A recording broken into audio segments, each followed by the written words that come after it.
Welcome to KPM. KPM is my attempt at the phenomenological method, and I do this by attempting to present seemingly complex ideas, but in a way that an average Joe would understand them. I present my own conclusions in these videos, but I encourage viewers to create their own conclusions with the material, and if something I say doesn't really add up, please research more and find out why. So today I have Alex with me. Alex has been my friend, one of my best friends since fucking, I don't even know when, just a very long time. And I'm really glad I could get him on one of these shows today. So without further ado, let's go ahead and jump in. Episode 10. Let's go ahead and start it off. So the phenomenological method. For those of you who've seen all 10 episodes, this is probably pretty redundant for you, but I kind of switch it up every time because I'm not 100% on the shit. But so the phenomenological method was created by Edmund Husserl. They go by a couple assumptions, and that's what these 5 assumptions are here. So for one, phenomenologists reject the concept of objective research. They prefer grouping assumptions through a process called the phenomenological epoche. So what I think of when I think of the epoche is the pretty much like just suspending beliefs in a way. So like if you believe that the sky is going to be blue tomorrow, you wouldn't believe that under the phenomenological epoche. You would have to wait to see it yourself. And that kind of goes with one of these. That kind of goes with the 4th point here, which I'm kind of skipping a little bit, but phenomenologists prefer to gather capta or conscious experience rather than traditional data. So that's why the epoche is so important, because when you're doing it through like what you're seeing, you can't go in with assumptions, or you'll be looking for, or it'll kind of bias your results.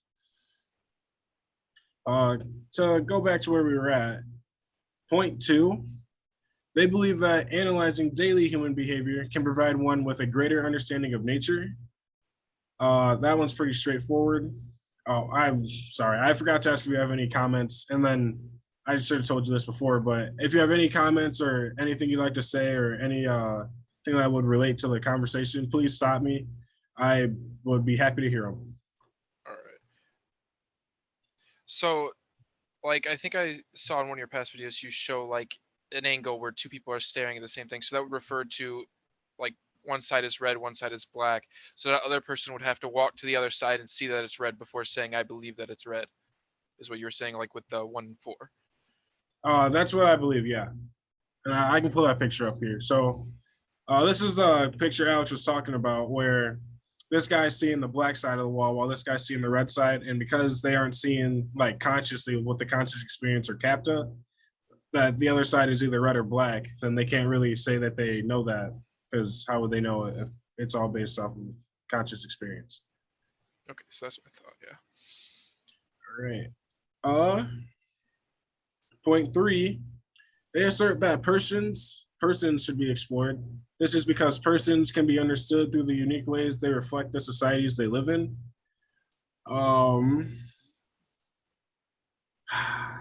I wish I had a better example for this, but kind of one way I would kind of do this is like a sports example. So like you wouldn't want a 3-point player unless, you know, the 3-point line exists, kind of deal, where if you can just sit there and layups are the same amount of points as 3-pointers, right? What's the point of even shooting? Why wouldn't you go for the most kind of easy thing?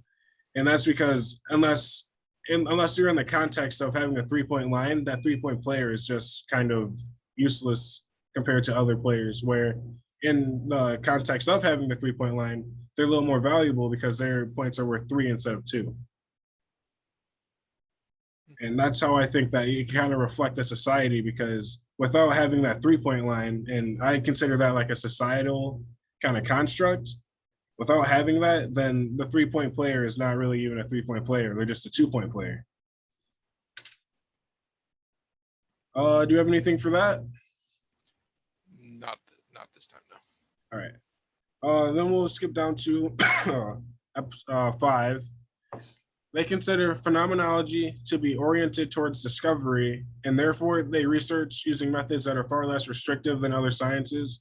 So that's kind of another reason why I gravitated towards the phenomenological method, is because the way you kind of research it is by doing it. So that's why I like doing these videos, because in the same way, I'm kind of researching my own way.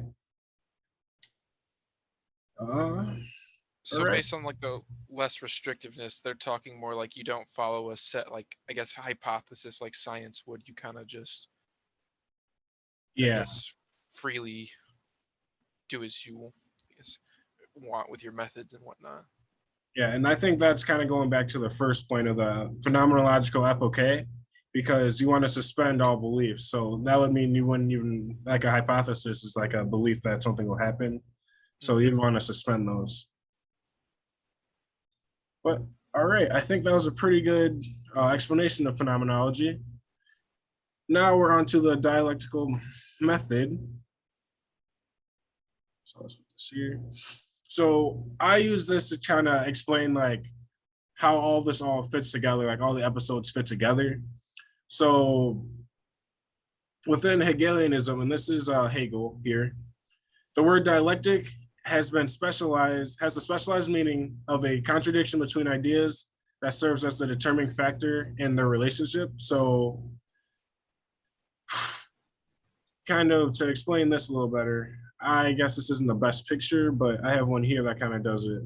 When I think of like how he was saying here that there's a contradiction between the ideas and it serves as the basis of the relationship, that's what I think of here, because if you understand the two contradicting ideas here, you'll reach this level. And then this level has a contradiction over here that will take you to the next level in a way. And it's kind of Rico explained it like as a family tree, and I think that's like a really good kind of analogy or metaphor. I'm not sure, uh, but that's kind of what I'm doing here. Is like I'm taking all the things that I think are kind of underappreciated, undervalued, like under researched a little bit, and I want to present that to the public in a way that they can kind of integrate the information.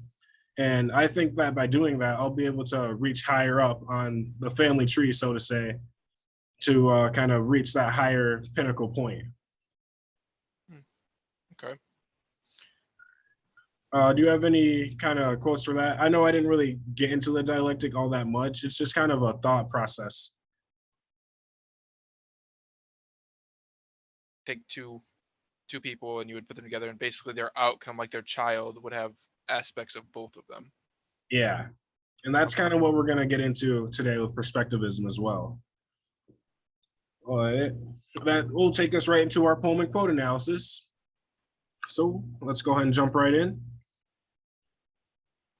All right, this first quote is, I guess, unnamed, and it goes, "Don't limit your challenges, challenge your limits." Do you have any initial thoughts on this? I think it's a good quote, I guess you could say. But yeah, if you limit your challenges, you're not giving yourself challenges that are going to be challenging enough. And if, you know, you challenge your limits, you're going to be making yourself better and, I guess, increase your limits. So therefore, it really helps to challenge rather than limit. Oh yeah. When I was thinking of this, it kind of goes back to what Hegel was saying about the dialectic.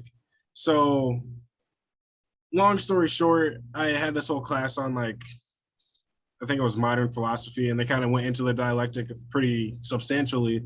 And at the end of the dialectic, like it's a pretty good system, but it doesn't account for humanity, because at any time I could just off myself, and that means you can't predict my next move, kind of deal. So the Hmm. dialectic like accounts for everything that's already became. So it's no longer becoming, and that's what humans are. We're becoming things as we speak. Like we're becoming either more alive or dead. So uh, what this kind of did to me, and like what I received from this was like, don't, not don't, but like your limits are only limiting to you because you're at the same time beyond it. Like it wouldn't feel like it's limiting to you unless you're at the same time beyond that, or else it wouldn't feel limiting. I don't know if that's kind of making sense, but that's one of the coolest things I really got from college, honestly, is that like if something feels like it's a limit to you, then you're automatically beyond it, or else it would not feel limiting to you.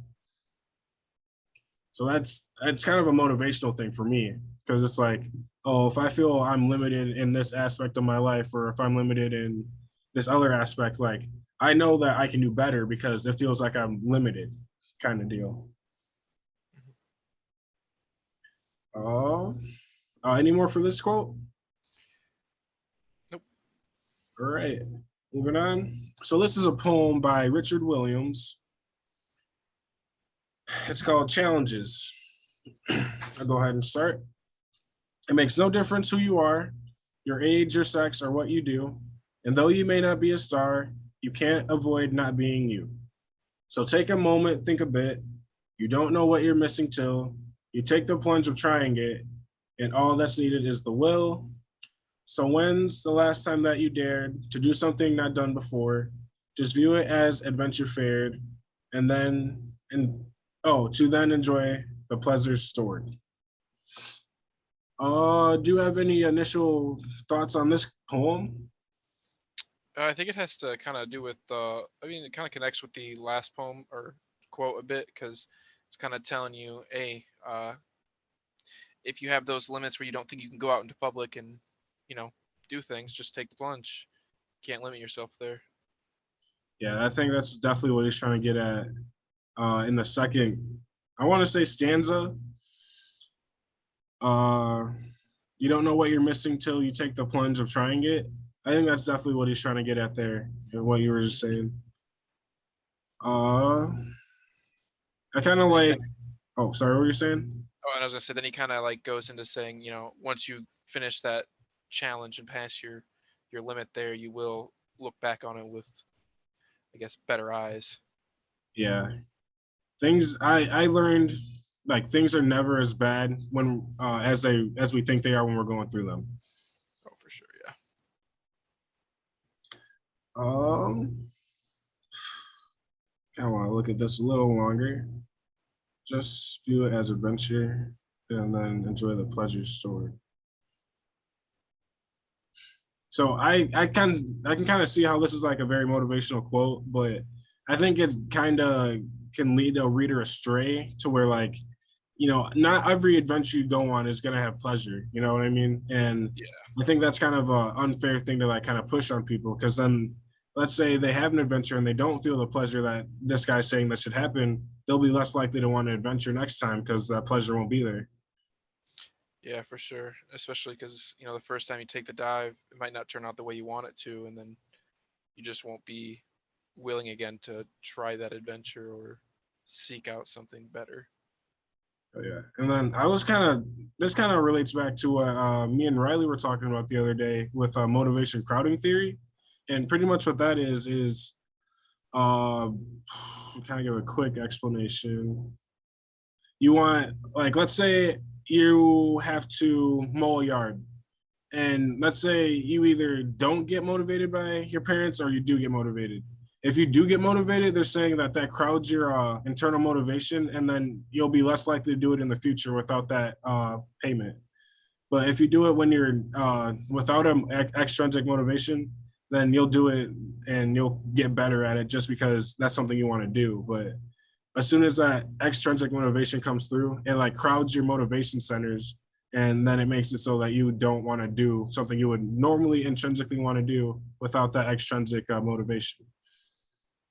So that's kind of, I guess, what I'm getting at here, where it's like if you don't get that pleasure that you're looking for, that extrinsic motivation, then you're not going to be intrinsically motivated to do the task. Mhm. Uh, Yeah, and for a lot of things that can be taken good or bad, I think it's more on the person saying like, "Hey, I'm gonna try this out and see if I like it. If I don't, I move on and try something else." It's all about trying not just one thing, but many things. yeah. Hmm. All right. Do you have any more for this poem? Nope, I think I'm good. Yeah, I thought we had a pretty good discussion for that one. Hmm. All right, so the last quote is I guess I don't know who it's by, but it goes, if you change the way you look at things, the things you look at change. Uh, any initial ideas on this one? I think it can be viewed in a lot of ways of how it relates to society in particular, especially with the way things are going on now. But if you change the way you look at things, like let's say I walk down the street and I hate every squirrel. If I see that, oh, squirrels are cute and whatnot, and all of a sudden I might say, oh, you know what, I might not hate squirrels that badly. That's how I kind of view that quote. Yeah, like if you just kind of change your mindset on certain things, like you won't even the bad things are maybe not even bad, but like the negative ways of looking at things will kind of you won't even have those ideas because you'll be looking through a different whole kind of It'll mind frame. it'll skew your judgment based on how you look at things and whatnot, and just it'll you have to be always be open to change when you're looking at something, because you might not see it from a perspective that someone else sees it. Yeah, and honestly, I think this kind of goes back to a conversation I had with Colton about Jungian archetypes because they say that the archetypes feed your like unconscious mind, and then your unconscious mind kind of feeds what your conscious mind does. So if you kind of change whatever archetype you're looking through, then your unconscious mind will send your conscious mind things that you wouldn't even thought of doing while you're in that certain archetype. Um, I guess I wish I could give a kind of better explanation on that, but for time's sake, I'm just going to go ahead and kind of let that hang. If you want to know more about Jungian archetypes, I think it was like episode 6 or something. But do you have any more stuff for this one? Nope, I think that one's all good. All right. That'll take us right into perspectivism. So that is our topic for today. I think it's a pretty good one, and I'm ready to just go ahead and jump right in. All right. All right. So the thought of perspectivism. It is a philosophical view proposed by Friedrich Nietzsche. With literally infinite views and experiences for each person, all truths are subject to bias and infinite interpretations. Each perspective is impacted by spontaneous events, meaning that no two perspectives are alike. With this and human fallacy in mind, there are no absolutes. Human truth becomes subjective and never objective, represented by the different appearances of an object based on the position of an observer. So this kind of goes back to that picture we were looking at earlier. This one here, where like, if your view is automatically biased because it's your personal view, then how can we even attempt to reach the absolute? So there's a response to this a little deeper in, but I'm going to go ahead and present this the best that I can before I kind of rebut it. And I So think that picture is actually a good, like, with what you're, well, how you conveyed that the other picture was like how it goes to perspectivism. But yeah, like this picture here, the little kid is, it's deep water. It's for him, it's, his height's not up to where the adults is, and the adults like, no, my ankles are just chilling. yeah, I think this is a pretty good picture here too. I think that goes with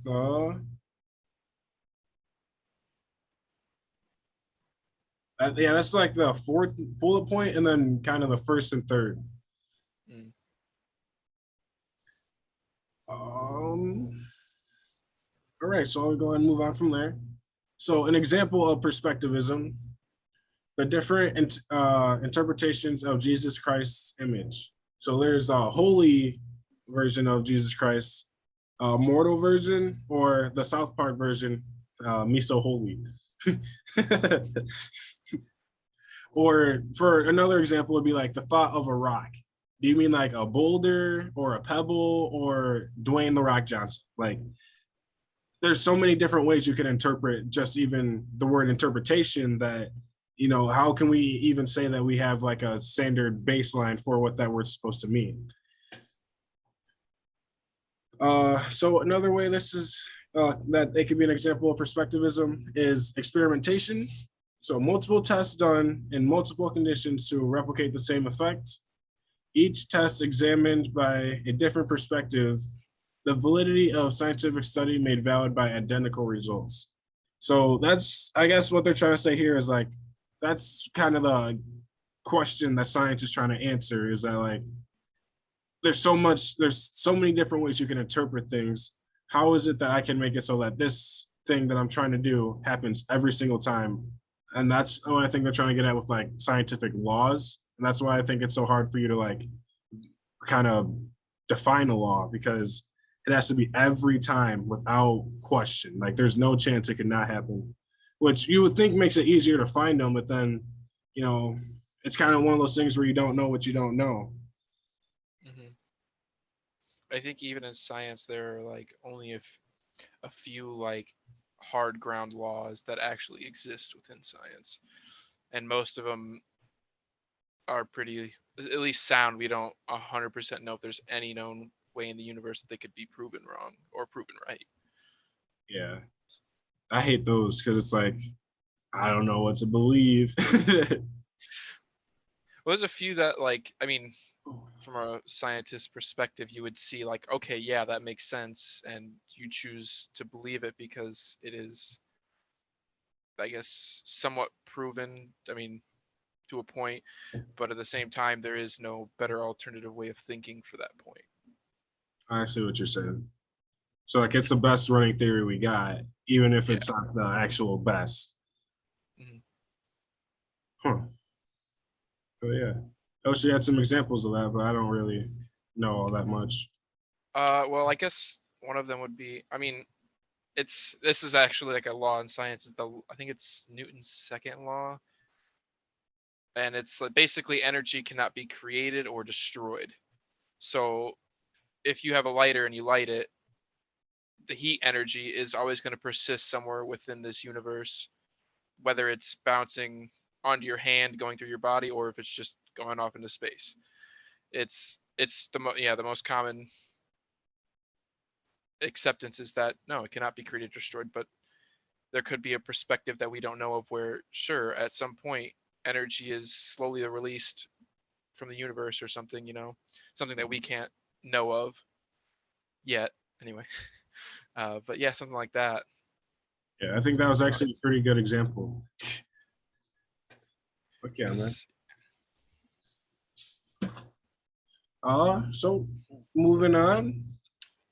So Nietzsche has some rejections on perspectivism. First, he fully acknowledges perspectivism on the geniality of morality, a polemic. He rejects the teachings of Descartes and Plato concerning objective reality and warns philosophers to stray from absolute spirituality and knowledge in itself. And I believe he does this because he thinks that there can be no like objective, because everyone's view is perspective, or not objective. Everyone's view is subjective. So like, how can you get something that's objective out of subjectivity when they're supposed to be opposites? And that's kind of going back to the dialectic, where it's like there's contradicting sides here. Like there's obviously something there, and that thing that we can find, if we can find it, then we can move on and find whatever that thing's contradiction is and continue to move up on the ladder.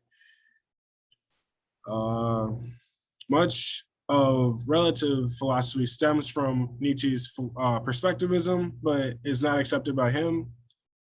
The paradox of accepting his own perspective while rejecting all others. Assume that he would acknowledge his own view as an interpretation, but the only valid interpretation. So I can kind of see what he's getting at here, but at the same time, it's kind of hard. So what he's saying is like nobody's view can be like objectively true, but he's rejecting everyone else's like perspectives while saying that his is the only one that's true. But if everyone's is false because everyone's is subjective, then his can't be the only objective truth. So how, like, that's why he rejects this whole view of perspectivism, is because, well, if my view is like personally subjective, and I think that all your guys' reviews are too subjective to really be even considered like objective, then how is it that my view is the only one that's objective while everyone else is subjective? or at least that's arguments that other people would give him for why he's wrong. Do you have anything for that? I feel like I kind of talked a lot there. It's all right. So basically, he's just saying that when he thinks he is right and what everybody else thinks is incorrect, basically. Yeah, Or okay. that's at least what I'm getting from it, is that like he thinks that everyone else's views are too, or at least Descartes and Plato's uh, absolute spirituality and knowledge in itself is not something that people can reach because there's no objective truth. So reaching for absolute spirituality would just kind of be like reaching for whatever you think feels the most right, when who knows if your feelings are even calibrated to find the most right. Yeah, okay. I get that. All right. Do you have anything else for this slide? Nope. All right. Well, this isn't good. Okay, I don't know how that happened. So there's four varieties of perspectivism. There's individualist perspectivism, collectivist perspectivism, transcendental perspectivism, and theological perspectivism.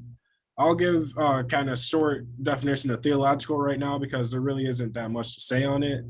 So theological perspectivism is that pretty much things are only true if they like agree with what God says is true. But the whole problem with that is, how do you know what God's thinking? How do you know what God thinks is true? Like, especially if you believe the Christian doctrine where it's like, oh, God's unreachable, unknowable. How can you say that your view is right if you just say to that you can't even know what God's saying? Um, so I'm just gonna go ahead and move on to individualist perspectivism. Sure. All right, so individualist perspectivism. According to individualist perspectivism or individual perspectivism, excuse me, perspectives are the point of view of particular individual persons. So a proposition is true for a person if and only if it is accepted or believed by that person, i.e., it's true for me. So a good example of this would be like, it rains tonight. You could say that it rained because of the gray aliens, or it rained because the world's flat. So I don't really understand flat earthers views, but let's just say you think that's why. And then you could say it's because Donald Trump said that it was going to rain, or the Illuminati, or reptilian aliens. It's, if it's true for you, then that's the truth, is what individualist perspectivism is trying to get at here. So does individualists take more of like a break from the norm? Like if we say, oh, it's gonna rain tonight because it's cloudy, most people would see that as, yeah, that might happen. But an individualist goes to kind of a person who has like an off thought type reason for why it's going to rain. Is that kind of like what it Um, pertains to, or it's kind of like that, but I wouldn't go as far as to say like their thoughts are off. It's more they just believe them regardless of what anyone else would say, because they think that it's true for them. oh, okay. Uh, any more questions on individualist perspectivism? Nope. Yeah, this one's pretty straightforward. The other two that we have left are a little more complex. So what we have remaining is, I think it's, let me go back. Collectivist perspectivism and transcendental perspectivism. So collectivist is kind of a medium length one, and then transcendental is going to be pretty long. Just fair warning. So for collectivist perspectivism, in collectivist perspectivism, perspectives are understood as collective or culture dependent. I have some stuff in my notes for this one as well. So for consensus, a perspective is roughly the broad opinions and perhaps norms and practices of a community of people, perhaps all having some special feature in common. So when I think of consensus, it kind of makes me think of like red ants versus black ants, and like how ants always protect the queen. You know what I mean? Like they don't have to, like, no, you'll never see an ant make the decision to not protect the queen. Like they always do that, and I think they do that because they have a consensus, or at least that's what I believe. But that's what consensus makes, like, kind of brings out for me. I don't know if that's the best example. I get Um, what you mean there. I guess it could kind of be like maybe an action potential too, where it's like if once if you're at 50-50%, if you hit that 51%, like no matter what, you have a like consensus, so everyone goes that way. So that's like the special feature would be like the 51% instead of 49 wanted to do this. So that's what happens for everybody. Uh, so a proposition is true for a community if and only if there is a consensus among the members of C or of that community for believing it. So one good way of looking at this would kind of be the witch trials, where they all believed that witches existed, so therefore they all acted on those beliefs and killed a lot of people. Okay, yeah, Uh, I get what you mean. all right, so moving on to power. In the power-oriented view, a perspective is a community enforced by power, authority, military might, or privilege. So a proposition is true if it makes us powerful or is produced by power. Thus, the slogan, truth is power. For the picture here, I have Kim Jong-un rule with an iron fist. And I did this one because I thought it was funny. Fool with an iron wrist. Oh goodness. That shit's not even that funny. But I have some notes for this one as well. So this view of truth as a political stake may be loosely associated with Martin Heidegger or Michael Foucault's specific analysis of historical and political discourse, as well as some social constructivists. Um, so pretty much what they're saying is like power is like, I don't even know a good way to kind of put this. Let's say the media is a good example, I guess.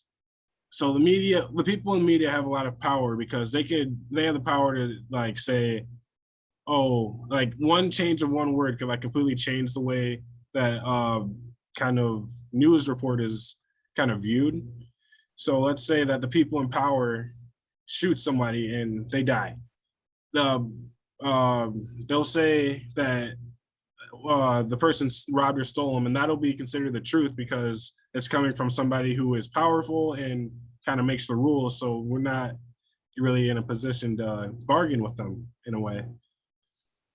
So with that meaning, like you use the media as a an example.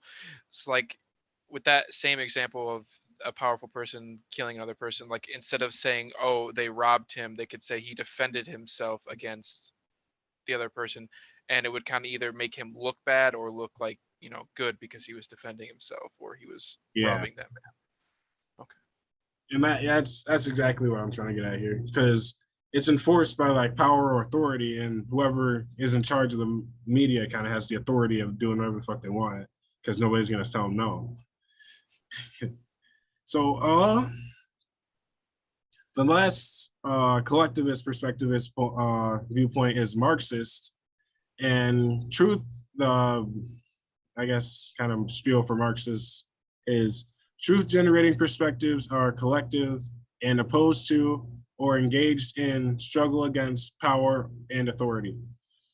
So for this one, I have a picture of like, I guess this is Marxist kind of, where it's like the workers will kind of rebel up against the authority and power. I have some notes for this as well. So kind of like how a union would go, like they would say, "Hey, we don't trust our supervisors anymore, and we want more power to us, the worker." Yeah, exactly like that, actually. Uh, so for my notes, I have, for example, the collective perspective of the proletariat. So proposition is true if it is a product of political structure, political struggle for the emancipation of the workers. Oh, so pretty much. Oh man, I had some dominoes earlier, and that this is not sitting with me very well right now. Um, It's only so a proposition would only be true if it's kind of the product of political struggle to like make workers more powerful in the face of kind of oppression. Mm. That's kind of, I mean, I want to say it's like a purely communist point of view, but I'd say that even in America, we kind of deal with this a little bit as well, like with what you were saying with unions and stuff like that, where it's like if people have the ability to, they will take advantage of people. And you know, if you're in that position where you're getting taken advantage of, you have to be the biggest person advocating for your rights. At least that's what I think. So that's why I think unions are good. But then again, I don't own any businesses or like have to pay anybody. So I'm sure once I had to start paying people, I might not have the same I ideas think about there's it. places where it does and does not work, especially like I think grocery stores want to unionize, and it's not a good idea. It's a good way to lose your job. Because I mean, I don't really know all that much about unions. I know my parents were like really big into like kind of union reps and stuff like that. But Mhm. I just always thought it was like, well, people just want higher wages, so they're going to unionize so that people can't stop kind of robbing them. Yeah, kind of how I see it too. That and you get a few other perks here and there just by you know having a union. Oh yeah, I wish I had a union. I wish I had a union rep. I'd be calling that motherfucker every day. Give me some more money, please. Something I don't know. We're tweaking up here. All right, but moving on to transcendental perspectivism. So this is the long one. I think I got only 3 slides, so that's not really all that bad. But I have a lot of notes for this one. All right. So Friedrich Nietzsche argued that no purely objective science can exist because no ideation or thought can exist outside the influences of an individual's perception. Uh, the ideation of any single perception is limited not only by the physics of its existence, but also by its own assumptions and beliefs, which are formed by the perceiver's unique culture and history. That kind of goes back to what we were talking about earlier in the show. A conclusion of this philosophy is that no absolute or transcendental truth can exist because in order to be a transcendental truth, it would need to transcend the limits of perception. Uh, and I think that's a decent point. However, Dr. Werner Kriegelstein has a very good rebuttal, if you ask me. So he says that transcendental perspectivism challenges Nietzsche's claim that there are no absolute truths while fully accepting his observation that all truth can only be known in the concept of in the context of one's own perception. This is accomplished through an appreciation of the emotional relationship between two perceptions, the perceiver and the other. And for any given truth, a perceiver must realize it. And in any given relationship, that truth can be shared with another person, another perceiver, or the other. Do you have any initial kind of thoughts or questions on this before I jump into the notes? Um, trying to look at this and see here. So like, so as transcendental truth, it wouldn't be like something like every human needs water to live. So it wouldn't, because like you would perceive that. I would assume most people in the world would perceive that to be true. So that would the translimit the wouldn't that technically transcend the limits of perception because it's a function that we need regardless of whether we think it or not. Yeah, and I think that's kind of, I don't know if that's what uh, Kring, Kriegelstein's trying to get at here, but I think that that's a really good example because like we all need water, and that's true. So it doesn't have to be something that you can like perceive because you can be blind and still need water. So I think that's kind of why maybe Kringlestein had a similar line of thought as you do, where it's like, well, actually, there are certain truths that I share with other people, even though I have my own my own perceptions about them. And that's what I really think he's trying to get at here is that like, well, I guess I'll just jump into the notes to kind of explain it a little better. All right. Ideation of any single perception is limited only by. All right, I think I just read that one. Illusion, utopia. So what transcendental perspectivism does is it blends Nietzsche's perspectivism with the utopian ideas of the transcendental movement of Kringlestein's time. For anyone who doesn't know what utopian is, it is an imagined community or society that possesses highly desirable or nearly perfect qualities for its citizens. So, like, this would be like the highest of high society for like the transcendental movement. That's what they're trying to reach. And what I think Kringlestein here is trying to kind of blend in with perspectivism is that, like, in the most perfect way, if things are as perfect as they could possibly be, it really wouldn't seem too hard for me to be able to share a truth with you and you kind of reciprocate your ideas about that truth to me.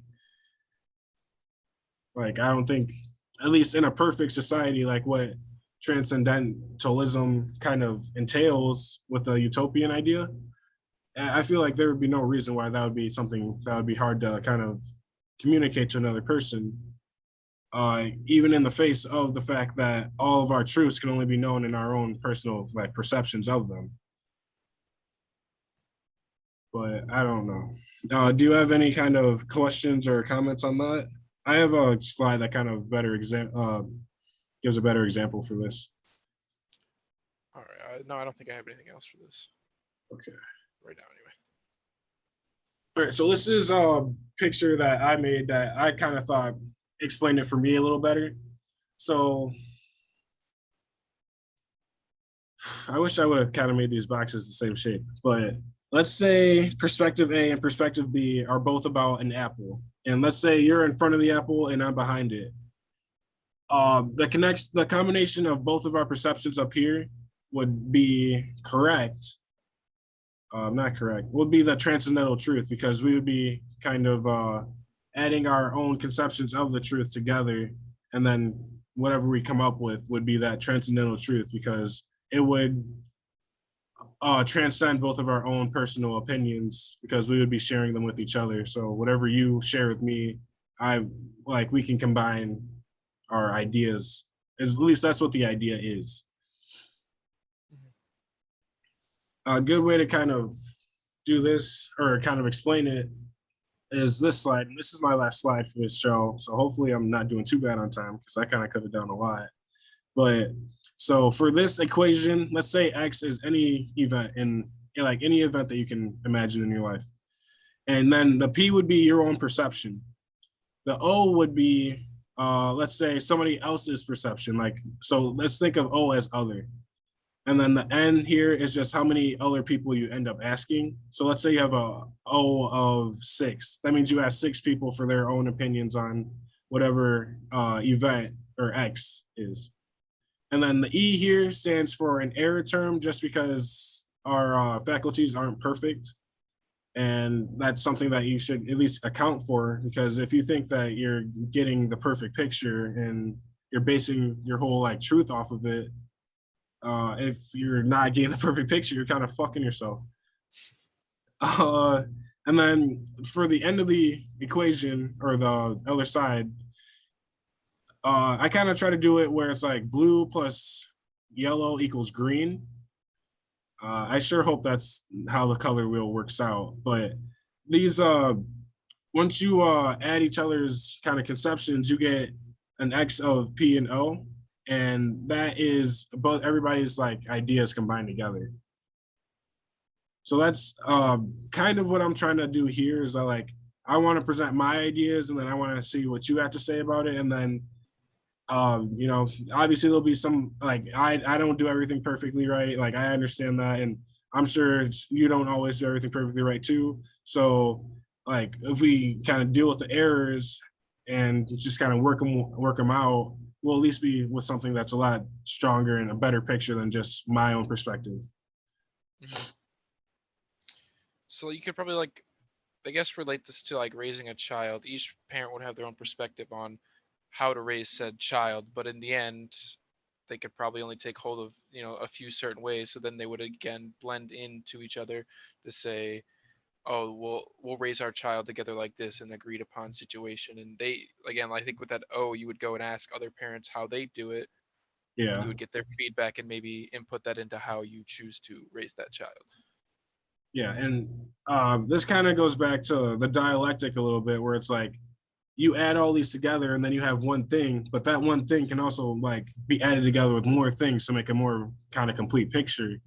And Mhm. I think that's just like the coolest thing ever, because you can ask everybody in the world for their opinion on one thing, and not everyone's gonna give you the same answer, but you'll get a way like more broad range of answers. And I think the word I was using earlier was like a spectrum of answers, and then you can kind of like use whatever part of the spectrum you need for whatever situation arises. At least you're better prepared for that than to say that you have your own perspective and that perspective is always right, when most of the time it's not. Uh, so transcendental perspectivism argues that each truth is the product of the perceiver. However, if two perceivers share a truth, then that truth transcends each individual perceiver. The other's perception plays an equal role in the development of the transcendental truth. Jesus, I might just go ahead and restart that one. The other's perception plays an equal role in the development of the transcendental truth. Uh, so I kind of at like my own note here was that like if you dominate someone else's like perception or of the truth, then they won't be able to give you their kind of piece on the truth because it'll be dominated by yours. Therefore, it won't be a transcendental truth because it doesn't add in the other person's like ideas. It's just like your ideas kind of regurgitated back at you. So for that, it has to take everybody's perception, or it's not a transcendental truth. Yeah. Okay. And like that's why this n number here, or this n variable here, I feel is like so important, because like you can do it with two people and I think that's enough for a transcendental truth. But the more people you ask, the more like you'll refine that answer, and I think the better off you will be trying to explain that to somebody else, and then that'll like in turn make their uh kind of thing, their ideas stronger as well, because they'll be more grounded in reality, because it'll be from a lot more people's perspective than just your two's. And see, does transcendental truths get into like more specific questions that probably couldn't be answered differently? Like, would there be even a point to, like, let's say I ask, I guess, a question that, I don't know, like, what color is the sky? And every person would assumably say blue unless they have, I guess, I guess color, Yeah, different bad color eyes. sights. But, or I guess I guess you could technically talk about the sunset, but like during the day, 12 o'clock p.m., noon, you would look at the sky and say it's blue. Would there even be a point to call it like to the number of people you ask? Because most likely everybody would tell you the sky is blue, so you wouldn't really have to worry about the number of people asked. Oh, I see what you're saying. Like, is there even a point if everyone's gonna have the same answer, kind of deal? Yeah. Huh. I would say yes, just because, and maybe this is just based off my like phenomenology background, where it's like, unless I have that conscious experience of like asking every single person, how can I know that everyone's gonna have the same answer? But I don't know if that's like what they're kind of getting here with transcendental perspectivism, because it's not phenomenology. I would say that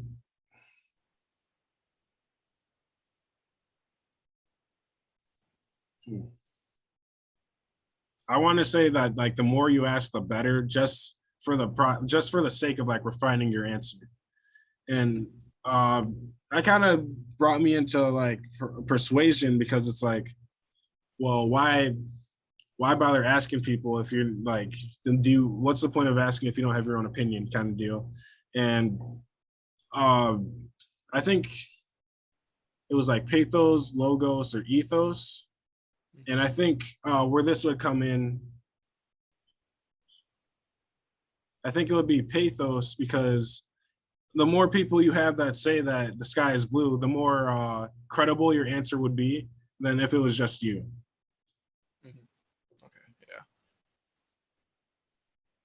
Uh, One thing I remember reading about this was that if you're a person who knows a transcendental truth, you have kind of a weird authority over someone who doesn't because you could be operating from something that they aren't even operating on.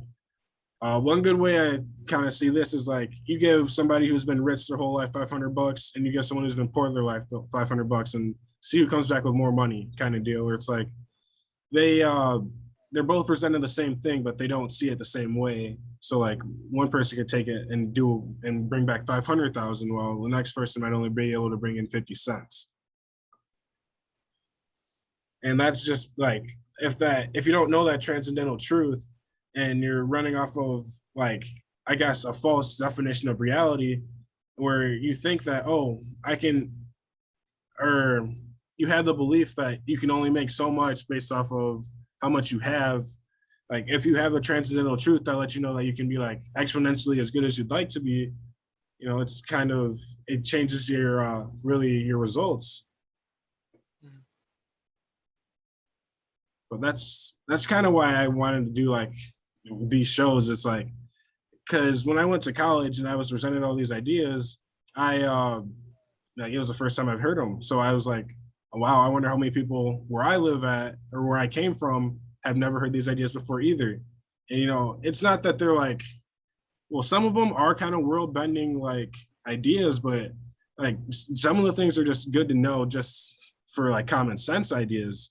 So it's like I feel kind of obligated just because I know them to like share them with people because the more I don't help people, the more work I have to do myself, kind of deal, I guess.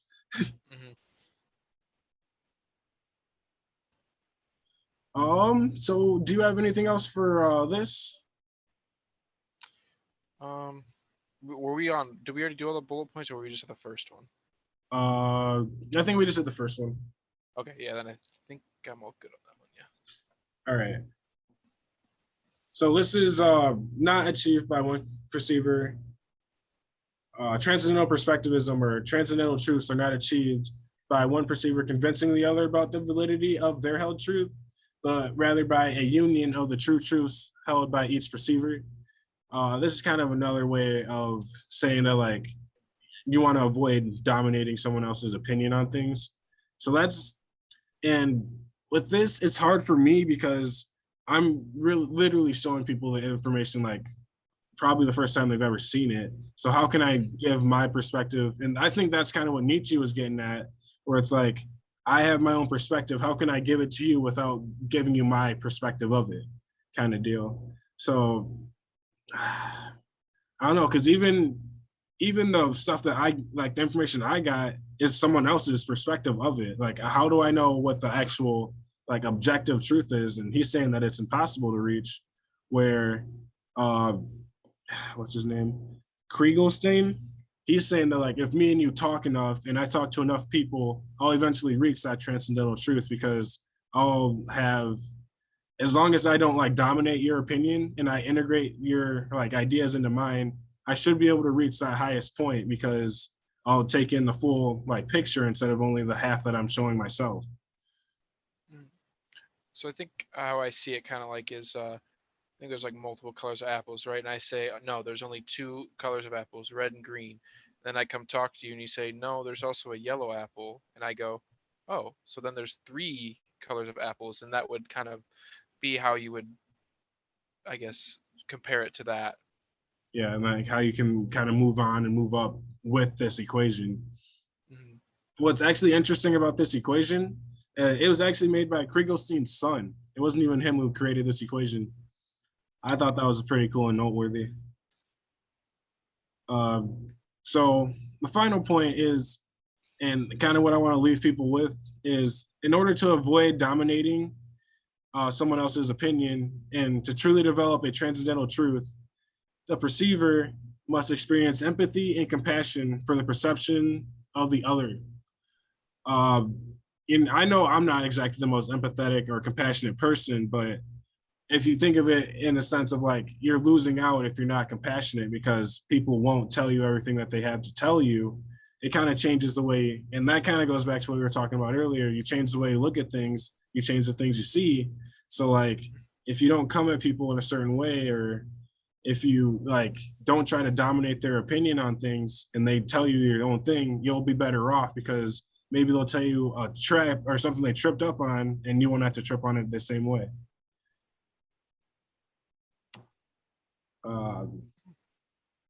Uh, do you have any other comments on this?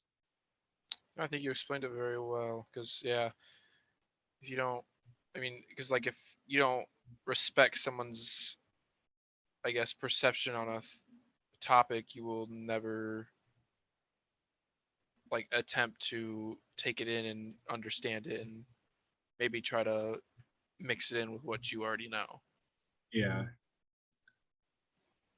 and this is kind of a weird example, but when I think of that, it kind of reminds me of, you ever watch Full Metal Alchemist? I think so, yeah. Well, there's this scene where this guy, like the main character, fights like the main like boss pretty much, and he says something to the likes of like, "Don't you even care about like what we had to say or anything?" And he's like, "Do you care about the thoughts of the ant you step on when you walk on the street?" And Oh yeah, I've seen that quote. that kind of resonates with me here. Where it's like, I'm sure if that guy would like take into account everybody's like opinions, he'd be able to achieve far more than he would trying to do it and like disrespecting everyone's opinions and making everybody want to stop his. So like, I think this is kind of a way to say like, if you work together, you achieve a lot more than you do if you just think you're always right and try to do everything yourself.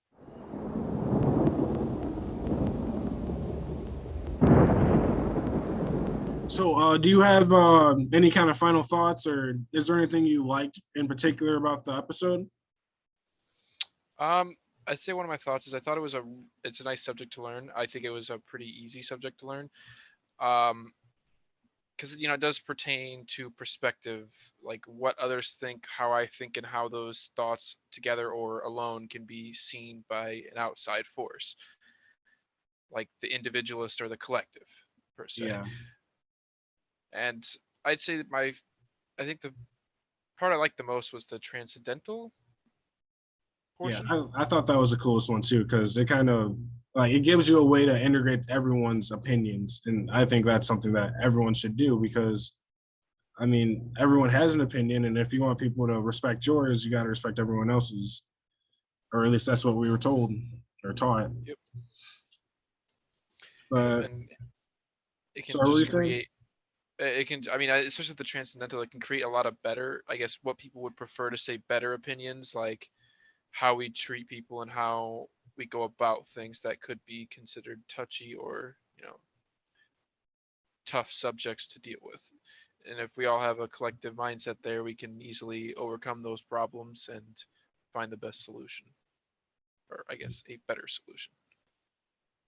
And I think that's kind of why transcendental is like such a good way to think in it, because what the transcendental movement is even trying to accomplish is reaching that utopia, or like the best for everybody who's like involved, which I mean, as a human, we're all involved with each other, so that means it has to be best for everybody. So that's why I like the transcendental kind of way of thinking about things, because like it's not just the best for me or the best for you, it's the best for like everybody who you can even imagine, if it's the highest of the high. Mm-hmm. But hell yeah. Thanks for coming on the show, Alex. If Thanks you for like having this me. kind of contact, oh sorry, what'd you say? I said thanks for having me. Oh, hell yeah. Well, if you like this kind of content, please like and subscribe.